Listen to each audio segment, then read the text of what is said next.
ఆశ కలిగి ఉన్నాం.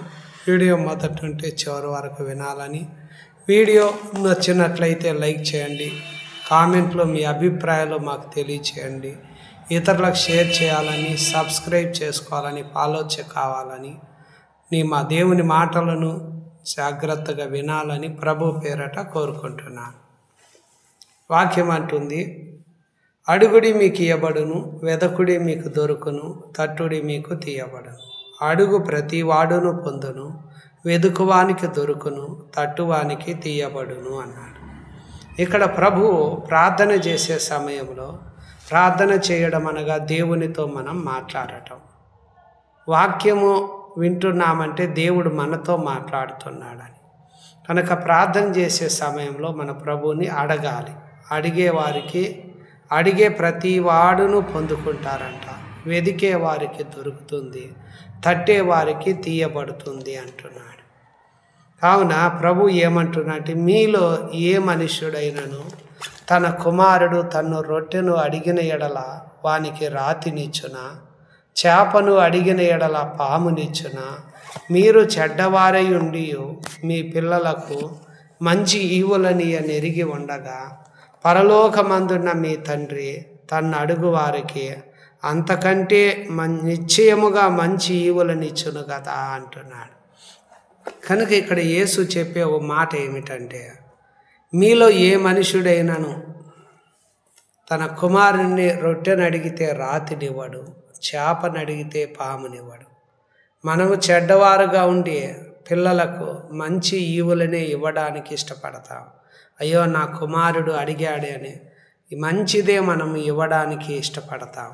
కుమారుడు బండి అడిగినప్పుడు బండి తీసి ఇవ్వడానికి ఇష్టపడతాం. బట్టలు అడిగినప్పుడు మంచివి చక్కటి వస్త్రాలు తీసుకొని రావడానికి ఇష్టపడతాం. ఏదైనా కోరుకున్నప్పుడు కుమారుడు అడిగిన దాన్ని మనం చెడ్డవారుగా ఉన్నప్పటికీ మన పిల్లలకు మంచి ఈవులను ఇవ్వడానికి మనం ఎలాగ ఇష్టపడతామో, అలాగుననే పరలోకపు తండ్రి కూడా తన్ను అడిగేటువంటి వారికి మంచి ఈవులను ఇవ్వడానికి దేవుడు ఇష్టపడుతున్నాడు అని ఈ వాక్యం మనకు చెప్తుంది.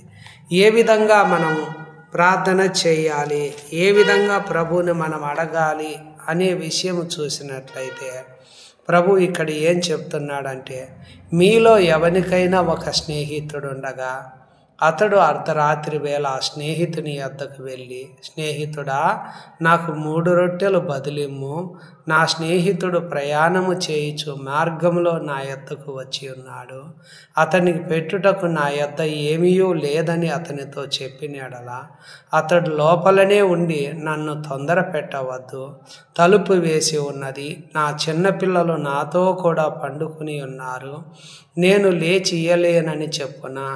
అతడు తన స్నేహితుడైనందున లేచి ఇయ్యకపోయినను సిగ్గుమాలి మాటికి అడుగుట వలన లేచి అతనికి కావలసినవన్నీ ఇచ్చును అంటున్నాడు. ఇక్కడ ప్రార్థనలో మనం ఏ విధంగా అటువలే మీరు అడుగుడి మీకు ఇయ్యబడును, వెదకుడి మీకు దొరుకును, తట్టుడి మీకు తీయబడును. అడిగే ప్రతి వానికి ఇయ్యబడుతుందంట, వెదుకు వారికి దొరుకుతుంది, తట్టు వారికి తీయబడుతుంది అన్నాడు. ఇట్లా ఇక్కడ ఏ విధంగా అడగాలని అంటున్నాడంటే,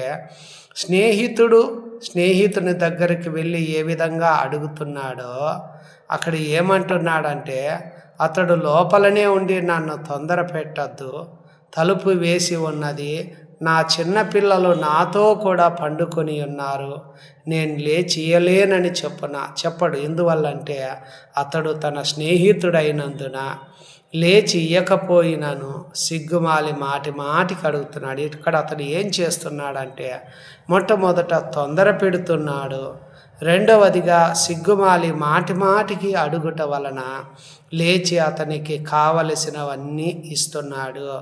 ఈ వీడియో చూసే నీవైనా రోగంతో ఉన్నా, కుటుంబాల్లో సమస్యలతో ఉన్నా, ఆర్థికంగా ఇబ్బందులు కానీ, వ్యాపారాల్లో సమస్యలు కానీ, ఇంట్లో సమస్యలు కానీ, ఏ విధమైనటువంటి ఇబ్బందులు గుండా నువ్వు వెళ్తున్నట్లయితే, ఇక్కడ ప్రభు ఏ విధంగా అడగమంటున్నాడో ఆ విధంగా నువ్వేం చేయాలంటే ప్రభువుని తొందర పెట్టాలి.